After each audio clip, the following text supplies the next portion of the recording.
The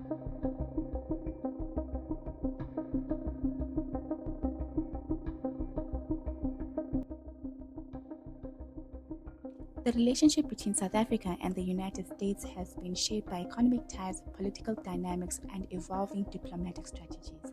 In this video, we'll examine the US sanctions imposed in South Africa both in 2018 as well as in 2025. We'll look at the factors that lead to these measures. We'll analyze the state of the US South Africa relation before these sanctions, and we'll also look at the reasons behind their implementation and the key figures and the influences that shape these decisions. Understanding these sanctions will offer us valuable insights as well as, help us understand the broader geopolitical landscapes and also help us determine the future of the relationship between these two countries.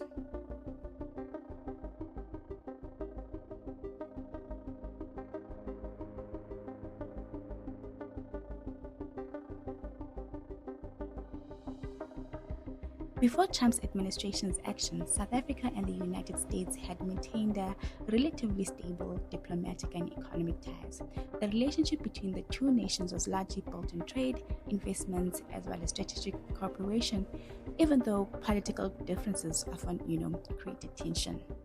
Of which South Africa was and remains one of the United States' largest trading partners in Africa, the trade between the two countries is substantial, with South Africa exporting valuable commodities such as gold, platinum, diamonds, and other minerals, which are critical to the US economy. And, the United States, in return, supplied South Africa with machinery, chemicals, pharmaceuticals, as well as agricultural products that supported key industries in the country. One of the cornerstones of the economic relations was the African Growth Opportunity Act, also known as AGOA, a U.S. trade initiative that provided duty-free access to the U.S. market for eligible African countries, including South Africa.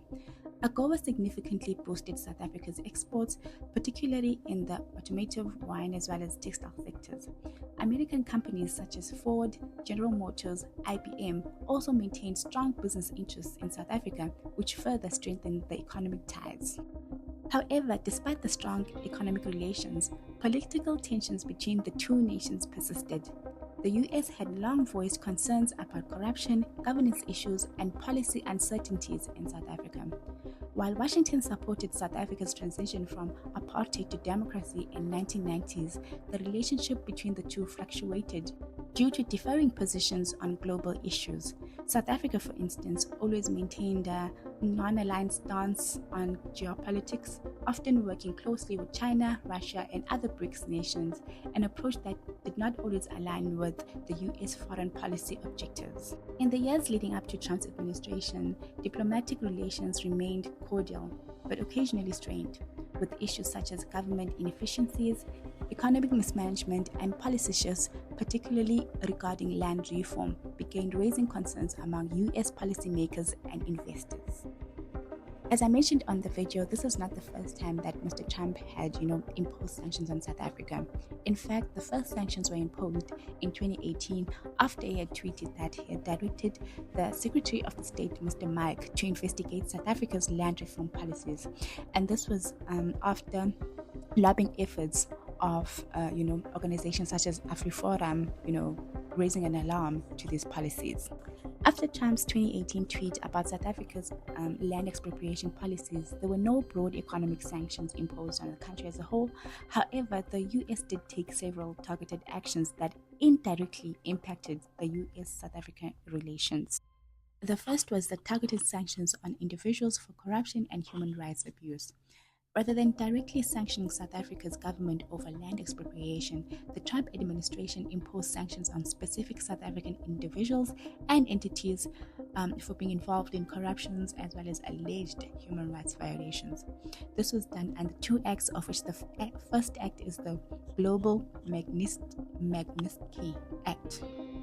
Apologies if I'm pronouncing that wrong, of which this is basically a US law that allows sanctions on foreign individuals accused of corruptions and human rights abuse. The second one was the Office of the Foreign Assets Control Sanctions, of which these targeted financial restrictions were placed on certain South African figures.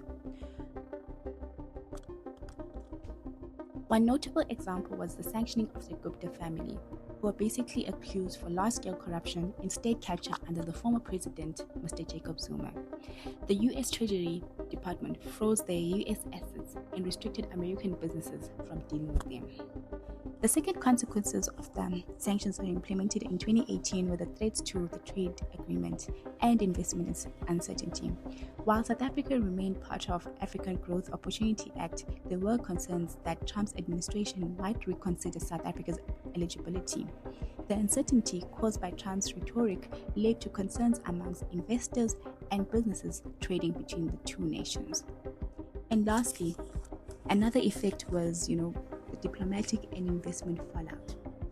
Trump's tweet and the associated policy discussions created diplomatic tension between South Africa and the US. Some of US's investors became more cautious of South Africa due to fears of instability related to land reform. And the South African government strongly pushed back against US interference, with President Cyril Ramaphosa assuring global investors that land reform would be handled lawfully. And now, 7 years later, we find ourselves in exactly the same position, with everybody up in arms. I'm exaggerating. Not everybody, but most people up in arms, fighting against each other, mainly for this land issue. So what's happening is that in February 2025, which is early this year, President Trump signed an executive order implementing sanctions against South Africa. And yes, these sanctions are more serious than the last ones, as they have more of an economic impact. So basically, the primary catalyst for the sanctions was mainly the Expropriation Act, of which the act was signed by President Cyril Ramaphosa. So basically, the Expropriation Act is a new law that allows the government to take land without compensation under specific conditions, mostly to correct past injustices. So some key points is that the government can take the land if it is unused, abandoned, or it was acquired illegally.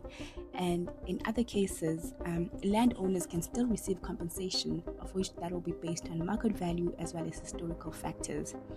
And lastly, the act basically aimed to replace the 1975 Expropriation Act, which was designated under apartheid to benefit white landowners.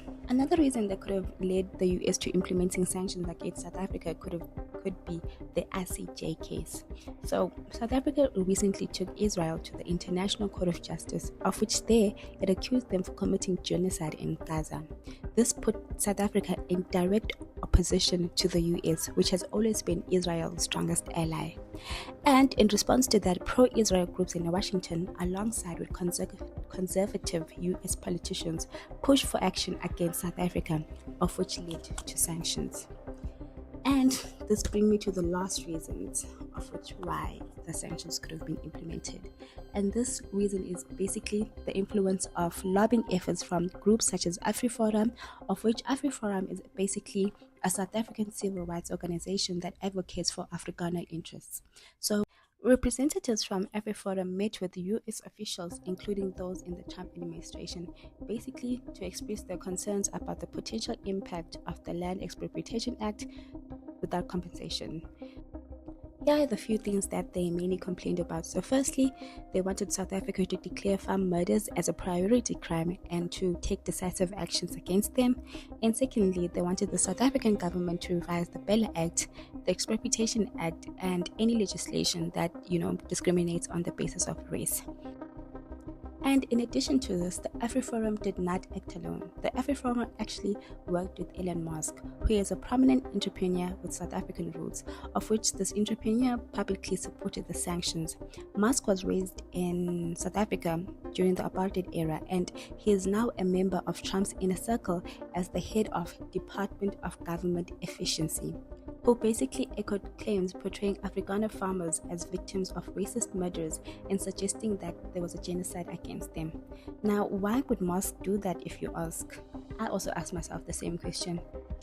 Well, the tech billionaire appears to be leveraging the false narrative in order to challenge the affirmative action laws that conflict with his attempts to sell his Starlink satellite network in South Africa.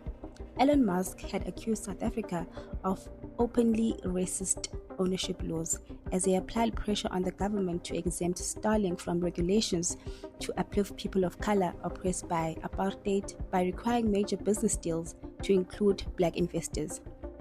He has rejected a requirement that foreign investors in the country's telecom sector provide a whole 30% of the equity in the South African part of the enterprise to black owned businesses.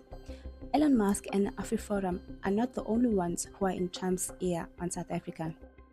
There are other billionaires who are close to the president who were born in South Africa who are part of a group called the PayPal Mafia who also seem to be influencing the sanctions against South Africa.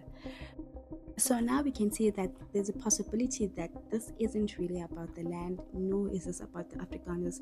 Instead, it's about global politics, with the US wanting to keep its influence strong.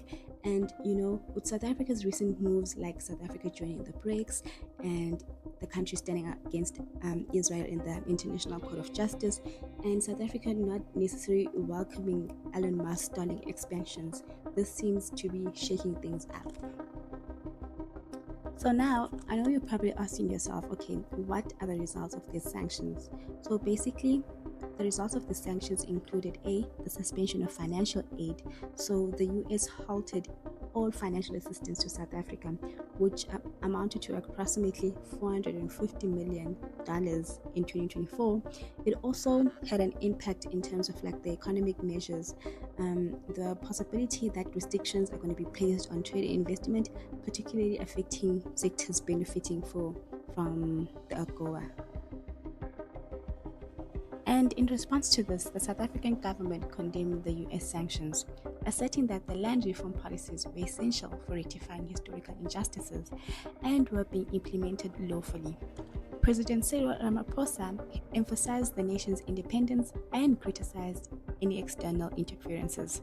The government also reaffirmed its commitment to pursuing legal action against Israel at the ICJ, underscoring its dedication to international justice. The 2025 sanctions imposed by President Trump marked a significant escalation in the US-South African relation. Driven by contentious issues of land reform and international legal cases, as well as other lobbying groups, these developments underscored the complex interplay between the domestic policies and international diplomacy, highlighting challenges that nations face in balancing international reforms with external pressures.